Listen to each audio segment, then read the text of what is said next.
আমার আজকের রেসিপি ডালের বড়া দিয়ে আলু পটলের ডালনা। এটা ভাত, রুটি, পরোটা সব কিছুর সাথেই খেতে অসম্ভব মজার হয়। এটা খেতে এতটাই মজার হয়, দেখবেন সবাই তৃপ্তি করে খাবে। আর এর জন্য আমি এখানে হাফ কাপ মসুরের ডাল কয়েকবার ধুয়ে জল দিয়ে ভিজিয়ে রেখেছিলাম। এবার ভিজিয়ে রাখা ডালটা 2টা কাঁচামরিচ দিয়ে পেস্ট তৈরি করে নেব। এখন এর মধ্যে দিয়ে দেবো পরিমাণ মতো লবণ, 1/4 চা চামচ হলুদের গুঁড়া, হাফ চা চামচ কালো জিরা। এবার এটাকে খুব ভালোভাবে ফেটিয়ে নেব। এখানে আপনারা চাইলে হাত দিয়েও ফেটিয়ে নিতে পারেন। এই ফেটানোর কারণে বড়াটা খুব ভালোভাবে ফুলবে। এখানে 300 গ্রামের মতো পটল খোসা ছাড়িয়ে মাঝখান থেকে অর্ধেক করে কেটে নিয়েছি, আর 2টা মিডিয়াম সাইজের আলু ডুমো ডুমো করে কেটে নিয়েছি। এবার চুলায় একটা প্যান বসিয়ে এর মধ্যে দিয়ে দেবো পরিমাণ মতো তেল। তেল ভালোভাবে গরম হয়ে গেলে এবার বড়া তৈরি করে নেব। আর এই বড়াগুলো ভাজার সময় অবশ্যই চুলার আঁচটা মিডিয়ামে রাখতে হবে। বেশ কিছুক্ষণ সময় নিয়ে উল্টে পাল্টে বড়াগুলোকে লাল লাল করে ভেজে নেব।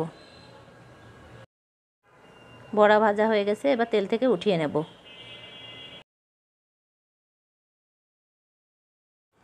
এদিকে চুলায় আরেকটি কড়াই বসিয়ে এর মধ্যে দিয়ে দেবো পরিমাণ মতো তেল। তেল ভালোভাবে গরম হয়ে গেলে দিয়ে দেবো কেটে ধুয়ে রাখা পটল, আর দিয়ে দেবো কেটে ধুয়ে রাখা আলু। এবার অল্প একটু লবণ হলুদ দিয়ে আলু এবং পটল ভেজে নেব। আলু পটল ভালোভাবে ভাজা হয়ে গেছে, এবার উঠিয়ে নেব।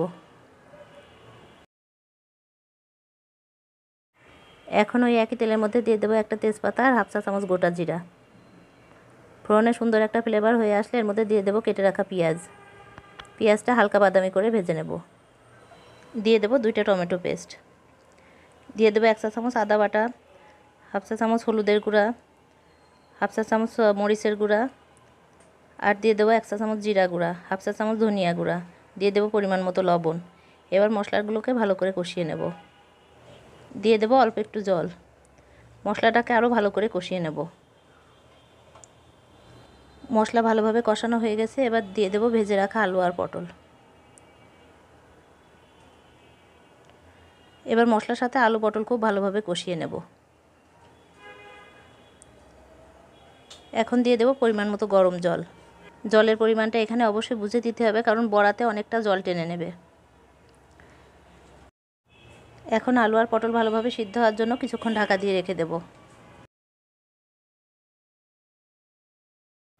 আলু পটল খুব ভালোভাবে সিদ্ধ হয়ে গেছে, এবার দিয়ে দেবো কয়েকটা চেরা কাঁচামরিচ। দিয়ে দেবো ভেজে রাখা বড়া। দিয়ে দেবো স্বাদ মতো চিনি, আর দিয়ে দেবো হাফ চা চামচ গরম মশলার গুঁড়া। বড়ার মধ্যে ঝোলটা যাতে খুব ভালোভাবে ঢুকতে পারে, এর জন্য 2 মিনিট ঢাকা দিয়ে রান্না করে নেব। নামানোর আগে দিয়ে দেবো 1 চামচ ঘি।